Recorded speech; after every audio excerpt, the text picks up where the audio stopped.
Bien, Kimia Yatata Nzambe, Omabuta Mabiso, Bandeko Balandi, Bana Congo Central, Bana Yavi le portuaire Yamatadi, Oyo Baningaka, groupe famille, groupe télévision, pourquoi pas des internautes Nyonso, Baningaka Shira Bakayam télévision, na KMB pour Getting télévision, ce sont nos chaînes YouTube, pourquoi pas des sur notre page Facebook, Oyo Wendy Malamu, pesa kabino le meilleur kaka otoza na yango kote bandi mwasi ya kitoko nda pesa kaka eloko oya za na yango donc obiso toza na yango nde yango wana tozo pesa bino na ba minute oyo elongo na invité na ngai na toloba te oyo ezali baku malamu tozwi tozwaka ye na Kinshasa je vous rappelle et après un moment donné tobungani ti toyoka ye azoni matadi mboka ya esika motolo ebakunda et yenani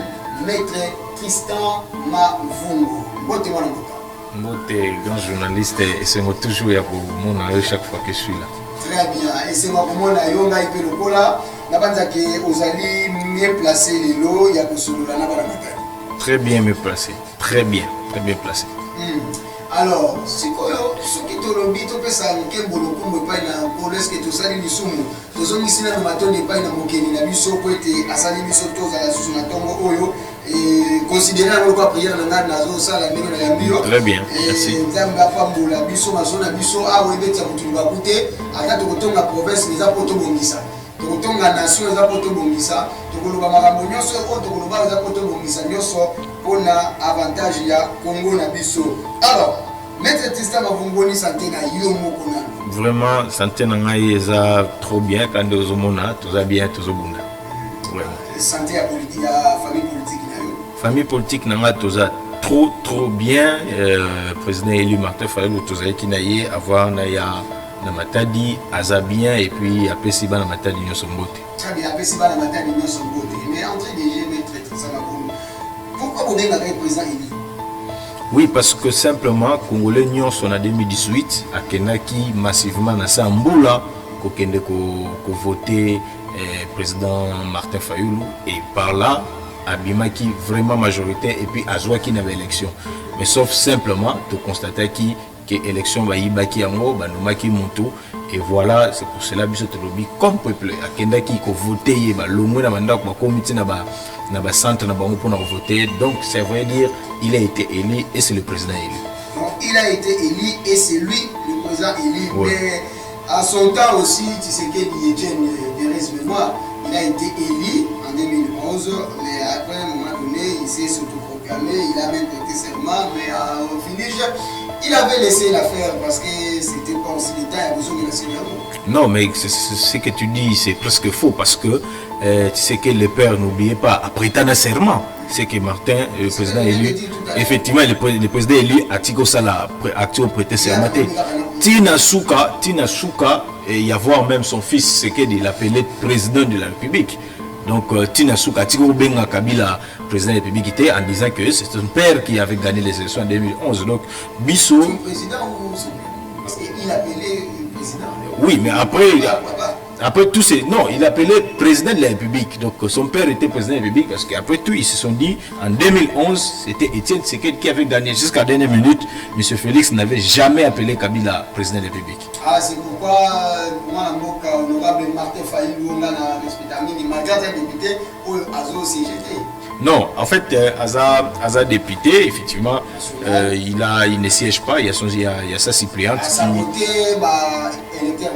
Non, à sa beauté, électeur n'était. Sauf talibien, Batou Bakena ko voter pour notre député, c'est qui Batou le Kunga. Mais Batou Bakena ko voter pour notre chef de l'État, c'est qui Congolais mobile. Donc lui, il est à privilégier. Oui, c'est pas que à saboter l'électeur naturel, mais l'électeur heureusement naturel, ça veut dire Isaïe. On doit comprendre que le Congo ne peut pas englober Congo. Donc Congo faut le Congo faut écouter la carte Congo. Donc c'est comme ça que moi le président Martin Fayulu a dit que moi je reste candidat président et mon élection en Italie député. Voilà, avant de compter na solo la province parce qu'il faut tout la province na biso. Ouais. Pourquoi on choisir le jeune Non, il faut pas que le baron n'a pas sens parce que et puis ça a l'impression que l'opposant et c'est comme si bateau va en enfer. Donc ceux qui sont en opposition ils ont mis en fer, n'était que la renfer non. Mais par contre, comme opposant ils auraient pu choisir. Mais c'est tout à fait normal parce que imaginez bien tant qu'il n'y a qu'élection. Quand on a besoin de te dire que tant que vous êtes le président public. Mais la logique tout ça fallait tout ça même pied d'égalité tout qui. Et après l'élection de nani a comment on pouvoir nani mais en principe koyeba ngo ezalaka koyeba nango eza facile parce qu'après l'élection tant to bimana to yebi nani yango azu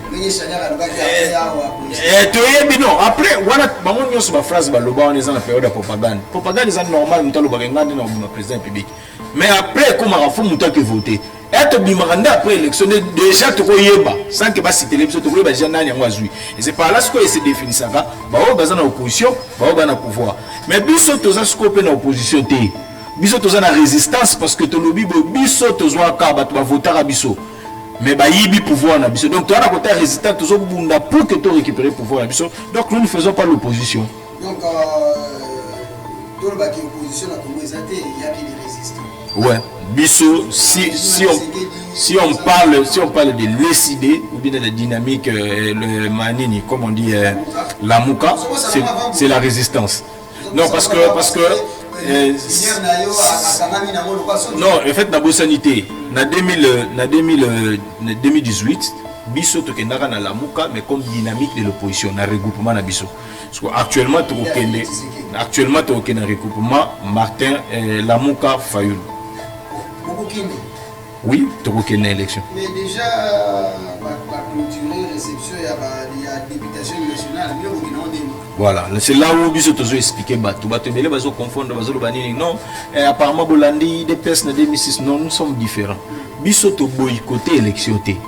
Donc ça veut dire que tu as la 4e solo.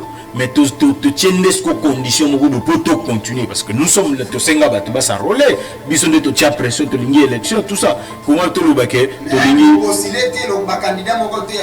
parce que tu tiens condition à Bisso.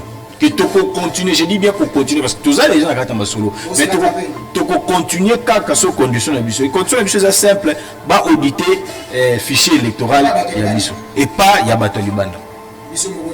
Non mais attends biso monté tu es ko basus to monaki église catholique na ba protestant ba liba auditer to ba ki soki ba bandi biso to koti ba ba ko église catholique na protestante ba koti ma solo décider après il y a pour ouais caprice na ye pour s'adhérer parce que les catholiques azar fiable na parce que biso le to sengi cabinet moko fiable no bâtiment moko fiable ba ya ko auditer et biso no église catholique.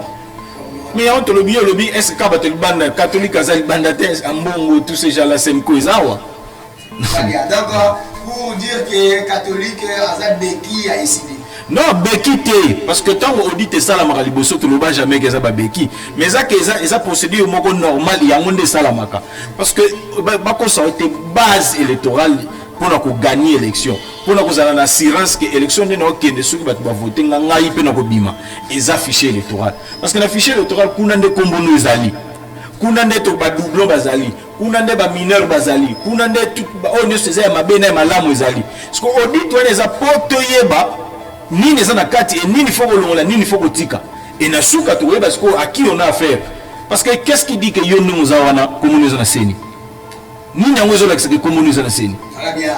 Alors, tozonga na province, tozalaki moi akapé la mouké na matani opposition parce que bana mboka Tristan Mavungu azali alobi aza opposant aza résistant. Ozo résister na pouvoir ya Bibanda. Ozo résister, on résister qui na pouvoir ya Tumatubana. Après un moment donné babeti omodi okimuri Kinshasa. On résister, ozo continuer à résister. Par le province, est-ce que vous êtes prêts? Vraiment les après. Depuis Congo central, les Congo central, depuis mettre Tristan Mavungu azali mettre avocat Ongana Yebi, nini oyo ozo reprocher dans la dirigeant na oyo Congo central. Avant tout singa moko na moko. On nous reproché na ba mikonzi na biso eza que amateurisme eleki trop. Le amateurisme eza lokola mutu donc tozo sa makambo na ba tâtonnement.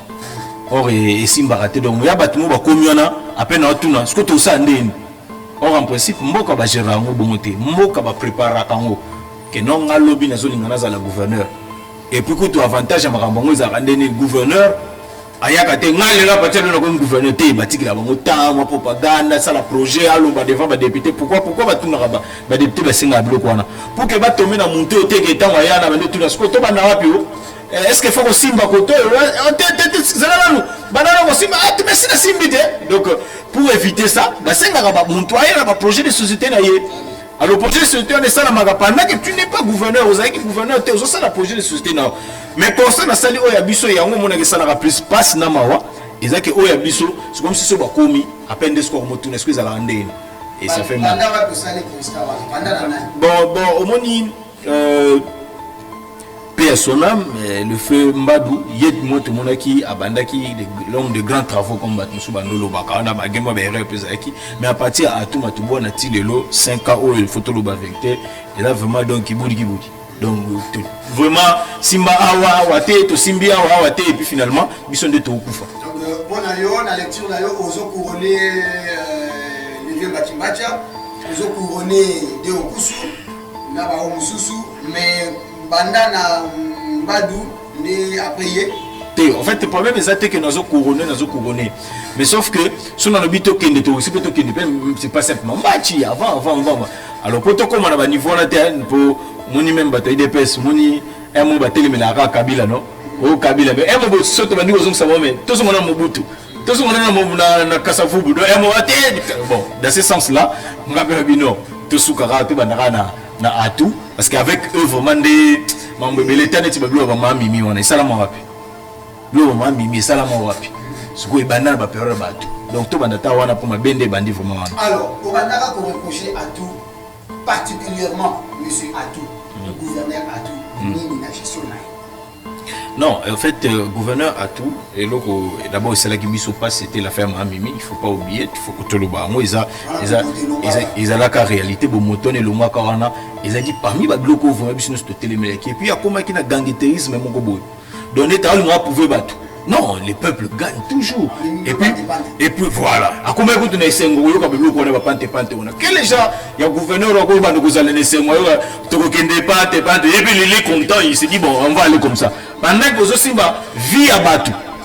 Donc il est comme qui gang, il se dit triomphalisme, c'est lui tout ça et tina ba niveau ba mimi wana et ça la passe c'est comme ça que là je dis que il y a ma bé ma casse pas nez qui a moi mais na makambo gérer oh il la bien de nini oka ki disola il y a 8 millions ouais mon IGF au bagana lo ngolena ndako ne kuna ba vidéo wana oui mon amote so comment veux-tu me parler de la gestion OK la gestion na acte posé oui parce qu'on est en maté IGF on doit ba 8 millions très bien alors tolongwena ndeko wana mboka tumatu bwana intérim na yesa mina juste lui pas comment est-ce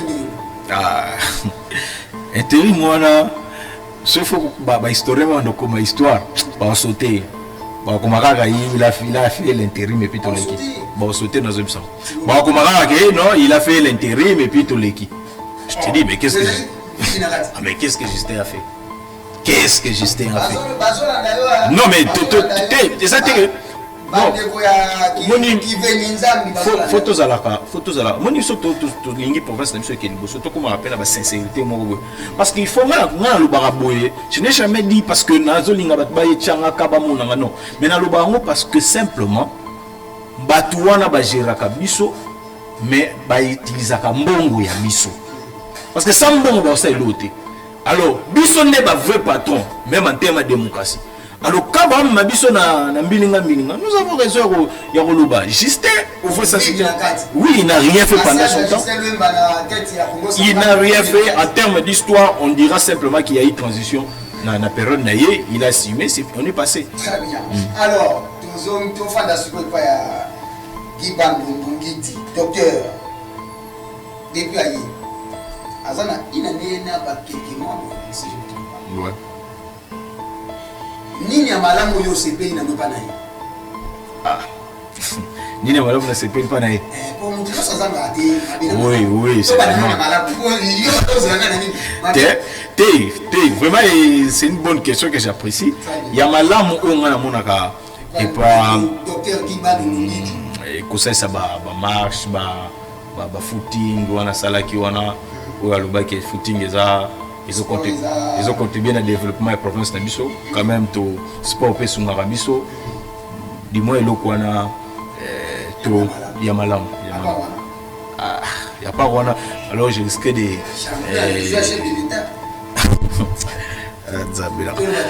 champion visuel chef de l'État. Non mais écoutez, on y bon, si le point le chef de l'État l'essence ou que chef de l'État n'a pas ça de l'autre côté parce que là aussi surtout que wana effectivement il est champion parce que lui aussi ne fait rien. Wana pena champion. Mais ouais, ceux qui penaient dans la logique on est ma bête. Mais ceux qui sont dans la logique que parce que biso tout le monde que 5 ans où ils à niveau national na président na Félix et l'autre ils até. Ceux qui a champion dans la logique wana, il est pas un champion. Bravo. Mais écoutez, comment est tout ça boy? Jour comment ils vont que tout le monde sentir ils ont kende. Toya bête le solo té. Voilà jour fallu là comme président de la République. Eh ben mais oui, le problème c'est quoi? Non, le problème est que oh le baki na mboka na biso mo ndeza fallu soit commis le mboka changer à 100% à cause yo. Ngape na lo bangote. Mais soit congolais ani. Tout le monde a un to comme atana 10. Papa to quitter sous. Oh, mais la vérité est que la vérité voit même le père. Est-ce que dit que Lipa oui, ça maman et quoi ça président de la République de Tunisie. Lipa et quoi ça président de Tunisie. Telle la situation Lipa.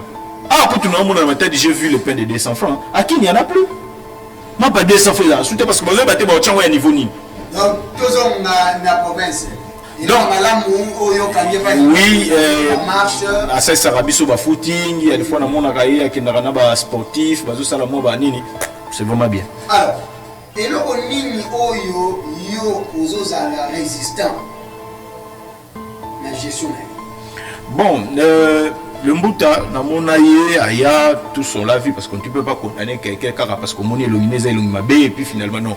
Aya sala oya salaka a commis gouverneur tout mon mais le mal déjà d'entraîner déjà petit peu bah français qui n'a le banné soloté parce que vraiment il avait un projet et tout ça mais en réalité tant comme tu constater que le projet a quitté programme donc projet a été programme est athée donc le monsieur ne maîtrise rien imaginez ayaboué malamako non ceux qui tournaient à cohésion quand il y a wana tourner à cohésion quand il y a tourner à cohésion azo kitaka na donc tourner à cohésion malamako imaginez muto atika ko tourner prestation ceux qui au basala bana na gouvernement akela no mwanda ngata na tela bi type ebini mo kabute parce que hier ici le point hier vous quand attendre la premier national numéro 1 wana tourner maintenant on va louozo et comme kangaé tout ça a comme qui netina ba louozo mais tout no sala qui cohésion on mona nyama louozo parce qu'on s'est dit c'est là on a compris que moi mayo azana a projet te loté donc il est venu et puis finalement a continué à bureau il pose la question Justin c'est comment Justin a PCN n'a pas abandonné tout on commence par où c'est ce qu'on a constaté aujourd'hui.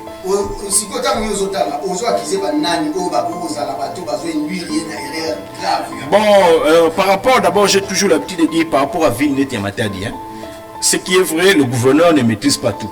Ça, c'est vrai. Mais ce qu'on a pour ce qu'on après le gouverneur, tu dois avoir une idée de la niños. Et il y a un Matadi qui a une idée et puis il y a mal entouré dans un terme de Matadi. Dans le sens que le belé qui est Matadi. Ça la beauté vraiment ça je déplore donc il n'a pas les vrais matadiens dans son entourage et ensuite lui-même aussi il n'a même pas une idée il fallait gouverneur mais fois on a idée donc pardon d'abord il n'est pas matadien non Mukongo on m'a dit moi j'ai toujours un moment il est d'où parce que nous avons un moment de Songololo. Bon, du moins si c'est les deux là comme ils ont la Congo centrale, je concède. Mais du moins Matadi là a habité. la maîtrise à Matadi. L'entourage n'avait pas besoin de la maîtrise à Matadi. Et l'autre. Et d'ailleurs, ils ont bien Bambodi. Souka. Souka. A initié que le moment où il y a pas de classe.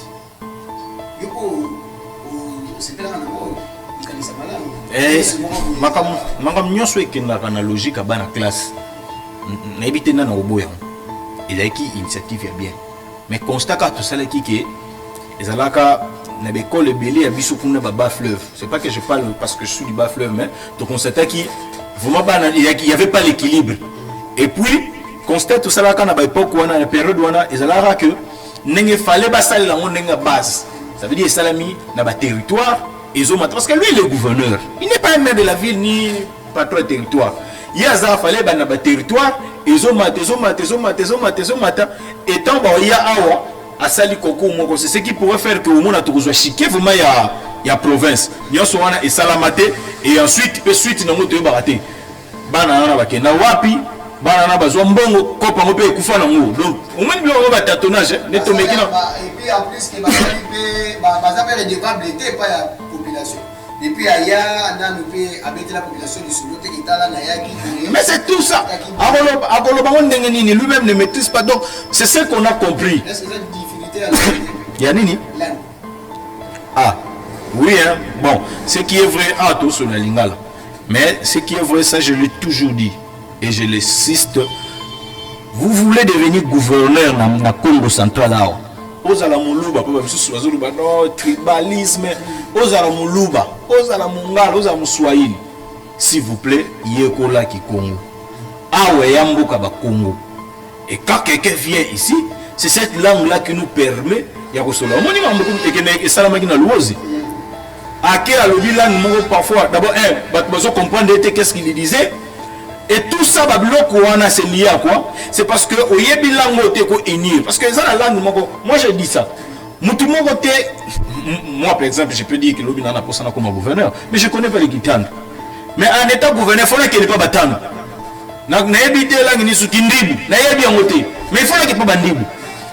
Mais ça la langue moko bandibu bakoko yoka.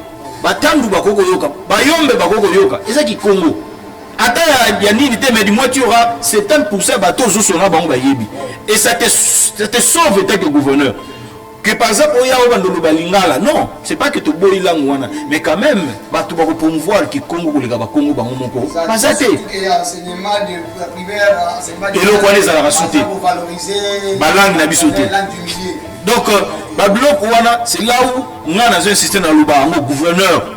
Il faut ailleurs quoi. Mais le mal est que les lobby il en a quelques mois. On ne sent pas. Je me pose la question si le gouverneur a été exactement parce que déjà dans le début, biso to indisa qui ont déjà. Moi le déjà que monsieur Ayebi Kongoté, c'est un danger pour la biso. Mais maintenant ce qui réellement ba yokaki. Parce que biso ka opposition telle la logique et biso to ça la pour on va kufa. Non mais nous on fait aussi tout ce qu'on fait ici c'est pour le bien de la province et voire même pour la Yemoko. Très bien. Likamba ko kamwa bande ko bala ndi to la bate. Na kati ya family group télévision YouTube Facebook partout la plateforme de sur la nabiso et ça que gouvernorat à Congo central presque mal collaborateur gouverneur dans un candidat député dans un candidat au niveau national avec Bayanaye et presque dans la conseil politique conseiller boye ngali dire kaba ba motu baza est-ce que nous te bazo ko soutenir yete mais bazo ko linga azalaka wana ningeto yokaka ke kabila ebina ye politique te ba tcheka kawana ko ba bali abona. D'après toutes mes informations apparemment c'est liga imakasi. Oh. Ah ouais. Afashaki. Afaché azomona ba ya suni salate. Oh. Ah ben oui, il est candidat qui fait. Oui, il muninga ya tambis que ba candidat. Après toi le combat dinaye. Ah mais oui, il était fâché. J'ai appris que dans le gouvernement Indagi.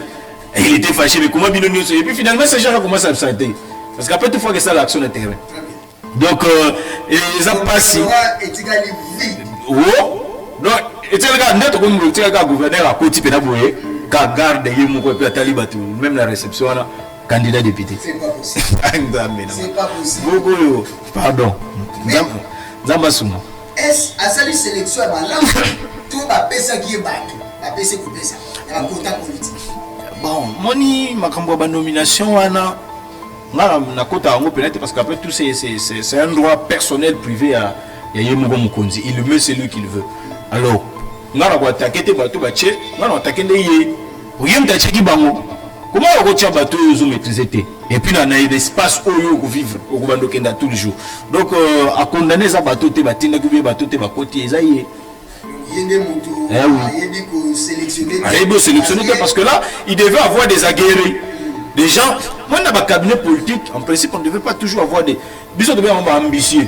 Parce que hier moi je crois constater que nakati kuna zaika na ambitieux. Oh ambitieux va ko saloper ma bé. Ambitieux, ils sont vraiment. Et puis, ambitieux, au vrai système, ils appellent rare base à la fidèle. Il faut que ce soit bateau, ambition, mais ils veulent servir parce que c'est le gouverneur, tout celui qui est là en principe dans le bâtiment a pour rôle de servir le gouverneur et que le gouverneur a réussi. Mais est-ce que ceux qui ont petit calcul, on rappelle le gouverneur qui député là, c'est compliqué. Certainement aussi peut m'agamka pour na et puis s'en fout du gouverneur. Donc était à kaka yete meté na ba oya lobby. Est-ce que à l'heure actuelle à koki ko ça la changement rapidement. Mais ils dépendent ils ont dépendre na yé. Pourquoi gérer province malgré tout ça. Ils ont dépendre kaka na yé on a lobby. Mais nomination c'est lui le patron, ils ont dépendre kaka na yé. Nomination. Est-ce que bazana quota politique était ba toi. Mais ce que ça quota politique c'est regrettable non? C'est ce que j'ai dit. À quoi bon il est chef? Parce que bien qu'on appelle comment ça se passe. N'était pas tout le monde bazaka quand est marionnette mo ba tché et puis tout le monde bouger à bouger. Mais ça passe au besoin. Yebino problème Mukonzi, mais yé moi ça marionnette. Ça fait mal et puis on nous tourne bon. Biso à quoi bon biso ce qu'on va tout le monde Mukonzi biso to banane. Donc c'est le roté. Donc docteur Giba Ndungi dit azo gérer province na yé moko na mwasi na yé na bana ko ba collaborateur na yé. Comme kokende na bango kokende kotia ba pierre na bango kotia ba action sur terrain donc pour que base la éli na législature oyo ezo kota la biso na zolo awa ne o to conclure pour na sujet na ouais c'est ce qu'on peut conclure très bien alors moi na mboka Tristan Mavungu to bima quel isusu tozo manano d'habiter na province nini oyo ngabo bete so bango non mais ngana ngaki na lobela makambo ya ba stade na biso très bien surtout ngana lobela makambo ya ba accident on dit que yo vous êtes mystique tigana na biso za mystique on dit que ndeko wa meso dire kaba ya président de la République aye image zali alobi dans tout aussi ce stade au baptisé au Congo le stade de Lumumba bacha mu stade Etienne Tshisekedi yango bila lobaki ndamu na zeki ezati ba betenga lisolo ometa mo bika mu stade ngemba ngo idée abi ba olongola mo Congo stade Lumumba bazo chango kombo ya stade Etienne Tshisekedi ibyo zeni kabisa non mais écoutez Lumumba et puis on les kanangote qu'on s'est dégagé nous mais c'était évident il a fait le chèque il est besous tout le monde a qui dire kaba ou qu'on tourne du sabot on a dit mais non mais je me suis dit mais tu peux bien ici héritier payé oh ma coquette moi je suis content je suis fier de venir de Matadi parce que là tout l'axe à Bango qui a ouais Matadi secrétaire Nabino Kitoko Devos Kitoko non c'est pas tout ça différent biso kutu na biso kana cadre d'improvisation parce qu'on était des passages to na biso mais bozo qui peut fiasco fiasco te bango batono ba yaki mais ce que imaginer ya bango batie biso mal à l'aise ya combien de mois batie biso mal à l'aise wa fiche pas mal à l'aise que vraiment oazo ya oyo to éviter mais chose grave yemo quoi ça n'a pas pété il savait en fait le gouverneur c'était un moment tout le bagina autour ngai bilo nia balamu ils a pas naé et le monde a constaté pas malamu pas naé et que ba étude naé à ça la entourage naé ils a vraiment vrai le moi ça la ba étude bien on va ventiler on va entourer nga jalel oui est-ce comment il va venir là où il constate que ba ki jalel le côté il ne vient pas Jalel le côté qui tourne makambo ya type ya di kabake lui-même le gouverneur compris on va aventure qui n'ont rien été comme Bizuba et finalement Bizuba peut salamaki il est parti Ah ouais, il avait compris. Le gouverneur a compris. Le gouverneur a comprendre que maintenant là il s'est fait entourer des gens qui ne le permettent pas d'avancer. Parce que oui, mais là nous on s'attaque à lui parce qu'après tout il y a numéro 1. Mais surtout que la logique, mon bébé les a été. Mon bébé les a été, ils ont entourage naïe. Sur quoi, qu'est-ce que vous faites? Ministre de la communication, il est bien. Moi, je suis bien. Comment est-ce Madame Justice. Allô, Barani. Allô, Bébi Sangaï. Bébi Sangaï, surtout tu as attaqué le gouverneur. Gouverneur Sani.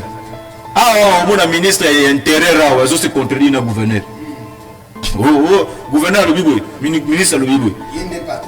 Déjà, tu as attaqué parce qu'effectivement, il y a quand tu es bien, il y a un normal qui bâtonne. Mais si tu as dit que tu as combattu pour que ça ne bien. Fiasco, c'est l'autre côté. Même la présence de Ndekounaye, entre guillemets, Nayoka Ketan Ndekounaye, en Yakate, et puis ça se permet de nous battre. Non, il y a un chef de l'État qui va changer Combo à Stade Lumumba. Non, Combo à Stade Lumumba, ce n'est pas n'importe qui. Lumumba, ah, on va tout dire.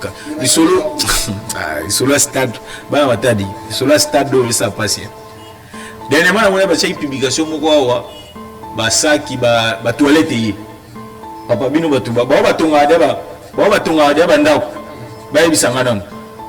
ceux qui va bloquer, qui va toilette, tout ça, et on a liste, il y a fondation, toute la liste de finissage à Yanda. Parce que là, on a causé des finissage. On s'est allé contre le bibou. Mango a pour la construction, ce dimanche a pour le finissage. Mais la souka communiqué, on a dit, Mango mutu ayena, la toilette. Nani, au fait, comme on est stade des ailes, et puis deuxième chose, ce dimanche, il y a un préfinissement. Il y a des APC combien? Ni moi ça dit déjà. Je commence à fustiger ça. Que le gouverneur essaie un peu de voir qu'est-ce qui se passe avec ce Dumas. Donc, stade Wana, et comme il y a gouverneur Aya, le 30 juin, il y a un côté. C'est comme il décembre. Mais stade de comment décembre? C'est faux. Tu es comme en 2025. Et tant que moi dans ma tête, ça la passe parce que stade Wana, c'est comme ça que je dis que le gouverneur ne connaît ni Matadi et il n'est pas entouré là-bas Matadi. Matadi a premier lot comme Matadi à sport. Deuxième Matadi aligné Lamba. Soit tu as les deux blocs on a bonheur. Matadi aligné Rolata bien. Il y a qui boudère ne on est aligné Salamana na forme. Deux aligné sport que le gagnant soit ah Matadi a au la musique. Au coin de la politique non mais c'est d'abord le sport. C'est ce qui a fait les Miller on a pas combiné. Et ça, on va sport, matin des sports, mais si on l'a dit, j'apprends que Damar est Koufi. Damar Bakangiam. Gouverneur, ils ont beaucoup gouverneur, gouverneur, je peux s'attendre l'autre. À taille de mon gars, à la municipale, bah, terrain même où il y a Mickey et Bandiko Koufa. Terrain, mon gars, tout le monde de la boire, c'est pas j'ai oublié le nom, tout le monde de la boire qui va sable, qu'on a tiré l'eau, sable n'est que n'a pas de bête à sous ma l'été. Donc on tue, on a marché si, on n'a plus de marché comme tel. Donc, tout ce que le Matadier aime au préalable, pour se sentir que Matadier a monnaie à vie. Et le gouverneur voulait que tout se plane. Le gouverneur est le prototype. Effectivement, donc on constate un échec, Même si on en termes de mais le gouverneur, c'est prévoir. Et que lobby, dit que non, MGT, mais MGT après tout sous quand même. Il y a nos amis qui travaillent. Maintenant, prenez des mesures aux compagnies MGT. T'as l'embouteillage. Où est le gouverneur? Il vient en matière de route, ailleurs, à Bandi, dans la tortille. J'ai vu hier, ce qui avant-hier. Et ça, donc, il y a de côté, il y a après. Mon cher. Non, en fait, Banzela, les a envoyés. Mais bon, il y a été. Par exemple, la tortille, c'est pas quelque chose du gouverneur. Il faut qu'on dise la vérité. Si ça, mon gouverneur, tu vas pas financé par. Au moment, Banzela, on est effectivement Banzela, mais on ne sait pas comment tu es en train de fonctionner. Un moment, tu es ici. Un moment, tu viens ici. Il y a une nouvelle. Bazou, ça va romper sous. Bazou, Yango. Certainement, mais c'est ça. Parce que Banzela, ils ont. Mon amour, quand on a Banzela, il y a national. Il y a province, il y a mairie, et puis il y en a beaucoup, mais c'est peu tout, exali. Mais maintenant, il y a c'est bon, on est en train de le voir. Mais le problème est qu'on ne comprend pas tu veux quoi. En même temps, au Tchenzela ya mo stopper côté yé ngana yebi ke ba sala ka mingi ba travaux ya nzela sala maka mingi na période mbula yoto le kao nini sala mi voilà donc zonga poto pesa sous forme mais rapidement avant tout chuter pesa les tirs là yo rapidement dans 2-3 minutes il y a gestion moi le mot à maire de la ville ce qui est dans mon tour na avec Passi ezakaye parce que il y a vraiment tadien aza combattant type one en principe il y a fallait que ça soit merveille dans province ou bien la ville mais il est au-delà de l'échec. Oui, le maire de la ville est au-delà de l'échec. Mais maintenant maire de la ville est au-delà de l'échec. Oui, il est au-delà de l'échec parce que ce monsieur c'est la seule meilleure personne OK tant bâti oui, c'est bon. Oui, on a gardé silence parce que là maintenant on a un vrai matadien et un combattant. Oh. Là, moi, je suis allé même voir, on m'a dit que voilà la maman de Kodiabi. Ah bon. Donc c'est vraiment un vrai matadien. Mais c'est un vrai matadien qui devait réellement nous prouver que attendez, ce n'est pas le maire de la ville, bon, sa ville à 100%. Mais tout le monde a moins geste. On a vu avec Pati Nzouzila. Vous comprenez? Il devait aller à cette logique-là et voir même faire mieux que Pati. C'est le seul qui a donné l'espoir. Moi, je vous dis la vérité. Nomination, il y a Kodia, ça fait la joie de tout Matadien. On s'est dit quand même, le vieux a fait un combat, il mérite, maintenant on le voit. Mais c'est là où aussi on dit que l'IDPS s'est pas préparé. Ah oui, l'IDPS. Ah oui, parce que via Zana l'IDPS. L'IDPS s'est pas préparé. Pendant qu'il y avait l'opposition en Mboko, il était au premier rang. Dans la ville où il m'a dit, si il faut placer les opposants devant, Kodia faisait partie. Maintenant vous faites partie des opposants. L'opposition c'est quoi? On est obligé de tout ça, la logique à politique zani. Ngai na na pouvoir, nazo bundana tika na pouvoir. Ou azo na opposition, azo bundana sala nini akota. Mais ce que côté c'est pour faire quoi? C'est pour faire mieux que baoto que na akota parce que biso to lo bani net lelo nazo bani gouverneur. Lo biso ba tchenga wana. Et que finalement on a comme avec la gouverneur même manière que ça veut dire que ça ne va pas.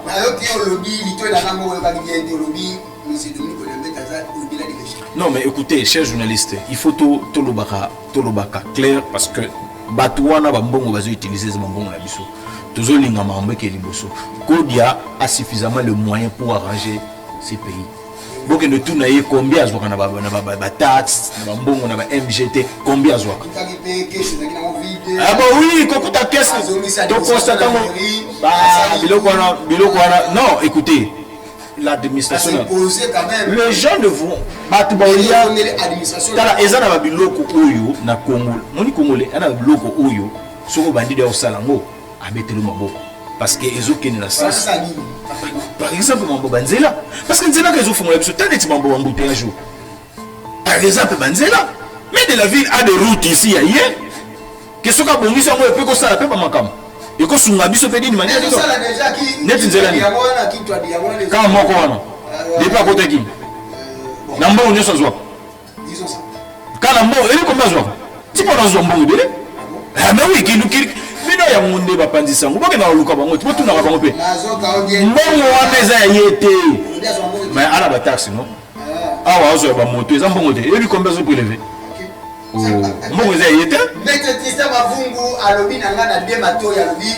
na lecture na ye sur la gestion ya mwana mboka Dominique Odiambete Kinzonzi 6600 morts de babenga kaye il est au-delà de l'échec c'est pas moi qui l'ai dit mais Tristan Mavungu alors affaire Chéribé Okende Otosuki sana yangona affaire exil est-ce que bien moi qui connais nanga sana exil ah oui hein voilà vous appelez sinon pourquoi à exil Chéribé Okende akufaki opposition balobaki boye natanga yango rapidement opposition en colère et recherche de la vérité ezali ou pas na affaire ya liwa ya Chéribé Okende opposition vous permettre biso bantu to violer loi na biso ke mutu so kazana na mort ke basala ka messe ya suka te ko to na matoni ba tata ko na ye bozi moi ça je peux okende bo memie na église na initiative ya Moïse Katumbi na Martin Fayulu pas akina kati bo telemisi moi so mobali na zana na se na morgue accueilli pour ça la prière pour naïe éviter les pour la nini pour violer constitution la biso babanto et puis vérité au besoin Lucas ils ont un angle. Non mais écoutez, invité mon bolobi sur qui information pour l'église là on a yebi, j'ai eu la chance d'être là et que famille des senga qui mess nambo. Té les famille des senga qui mess et nous qu'est-ce qu'on a à voir nani. Par rapport à la vérité, tu as dit que c'est comme ça que tout ça a le droit. À profiter que oh non, à la qui a problème de vagine, ou à la qui a problème de fièvre, suspect. C'est comme ça que tout ça réclamé vérité. C'est simple.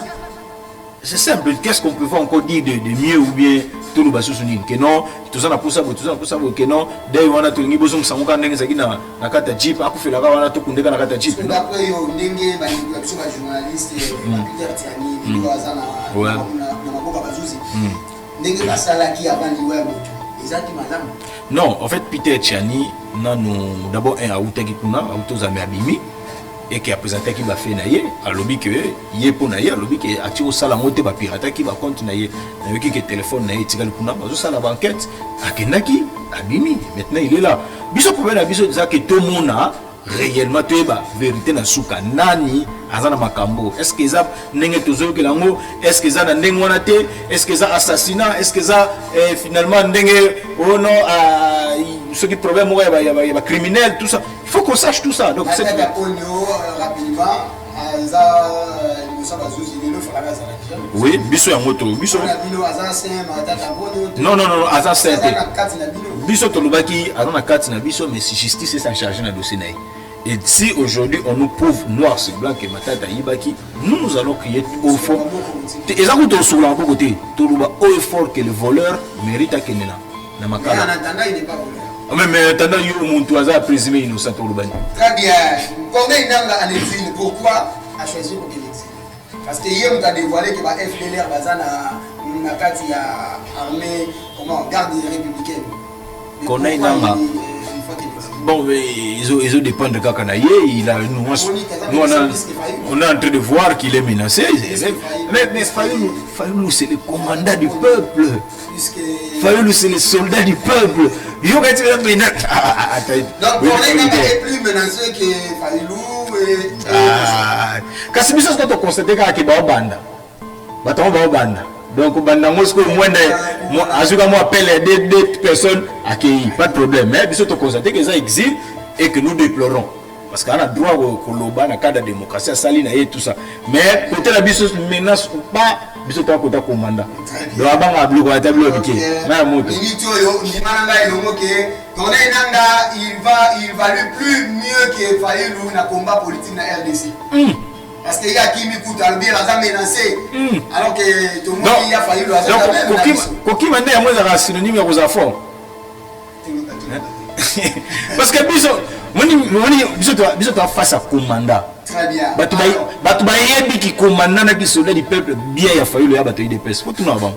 Ba candidat mo voté a décidé bazana ni na députation nationale ni na provinciale parce que si jusque là télémi à lobby azoze la audit il y a ba Talibanda ba ya pote ou soit c'est combien ba ndeko ya protestant ba ya pour enquêter pour payer azoa monopole ya botia du baya le Tristan on a la tunioté la bande qui est belé mais oyo obongise bana batali dans 10 minutes il va la bango parce que lenga qui ici. Bon, une minute, bana matadi na ye pour que Montubi la beno me kuiza sa mona kusala restitution le 26 awa samedi mon réunir bana matadi mo expliquer beno sam na nini fuma betu Martin Fayoulou mais tout ba kenke continuer dia kave sam na nini betu te déposer ba candidature à betu ve sam na nini ankena kulomba audit et afficher l'autorat. Donc c'est base à nyonso ina ya onde me kuiza na matadi samu faut mettre na monde mukuza expliquer bana matadi ba comprendre souci ya yandi na ya parti ya betu.